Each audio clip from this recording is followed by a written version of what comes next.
ఓబద్యాకు కలిగిన దర్శనము. ఎదోమును గురించి ప్రభువగు యెహోవా సెలవిచ్చినది. యెహోవా యొద్ద నుండి వచ్చిన సమాచారము మాకు వినబడెను.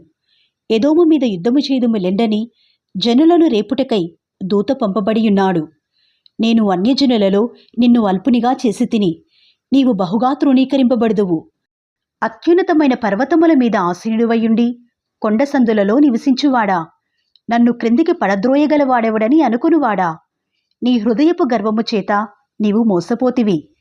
పక్షిరాజుగూడంత ఎత్తున నివాసము చేసుకొని నక్షత్రములలో నీవు దాని కట్టినను అచ్చట నుండియు నేను నిన్ను క్రింద పడవేతును. ఇదే యెహోవా వాక్కు. చోరులేగాని రాత్రి కన్నము వేయువారేగాని నీ మీదికి వచ్చినెడలా తమకు కావలసినంత మట్టుకు దోచుకొందురుగదా. ద్రాక్ష పండ్లను ఏరువారు నీ ఎద్దుకు వచ్చినెడలా పరిగ ఏరుకొను వారికి కొంత యుండనిత్తురుగదా. నిన్ను చూడగా నీవు బొత్తిగా చెడిపోయి ఉన్నావు. ఏశావు సంతతి వారి సొమ్ము సోదా చూడబడును. వారు దాచిపెట్టిన ధనమంతయు పట్టబడును. నీతో సంధి చేసిన వారు నిన్ను తమ సరిహద్దు వరకు పంపివేయుదురు. నీతో సమాధానముగా ఉన్నవారు నిన్ను మోసపుచ్చి నీకు బలాత్కారము చేయుదురు. వారు నీ అన్నము తిని నీ కొరకు ఉరియొడ్డుదురు. ఎదోమునకు వివేచన లేకపోయెను. ఆ దినమందు ఏశావు పర్వతములలో వివేచన లేకపోవునట్లు ఎదోములో నుండి జ్ఞానులను నాశనము చేతును. ఇదే యెహోవా వాక్కు. తేమాను, నీ బలాఢ్యులు విస్మయమొందుదురు. అందువలన ఏశావు యొక్క పర్వత నివాసులందరూ హతులై నిర్మూలమగుదురు. నీ సహోదరులైన యాకోబు సంతతికి నీవు చేసిన బలాత్కారమును బట్టి నీవు అవమానము నొందుదువు. ఇక నెన్నటికినీ లేకుండా నీవు నిర్మూలమగుదువు. నీవు పగవాడవై నిలిచిన దినమందు, పరదేశులు వారి ఆస్తిని పట్టుకుని పోయిన దినమందు, అన్యులు వారి గుమ్మములలోనికి చొరబడి యెరూషలేము మీద చీట్లు వేసిన దినమందు నీవును వారితో కలుసుకుంటివి గదా. నీ సహోదరుని శ్రమానుభవ దినము చూచి నీవు ఆనందమొంద తగదు. యూదా వారి నాశన దినమున వారి స్థితిని చూచి నీవు సంతోషింపతగదు. నా జనుల ఆపద్దినమున నీవు వారి గుమ్మములలోనికి చొరబడతగదు. వారి ఆపద్దినమున నీవు సంతోషపడుచు వారి బాధను చూడతగదు. వారి ఆపద్దినమున నీవు వారి ఆస్తిని పట్టుకున తగదు. వారిలో తప్పించుకుని వారిని సంహరించుటకు అడ్డత్రోవలలో నీవు నిలువతగదు.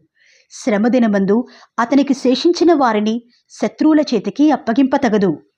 యెహోవా దినము అన్యజనులందరి మీదికి వచ్చుచున్నది. అప్పుడు నీవు చేసినట్టే నీకును చేయబడును. నీవు చేసినదే నీ నెత్తిమీదికి వచ్చును. మీరు నా పరిశుద్ధమైన కొండ మీద త్రాగినట్లు అన్యజనులందరూ నిత్యము త్రాగుదురు. తాము ఇక నెన్నడూ నుండని వారైనట్లు వారేమీయూ మిగలకుండా త్రాగుదురు. అయితే సియోను కొండ ప్రతిష్ఠితమగును. తప్పించుకునిన వారు దానిమీద నివసింతురు.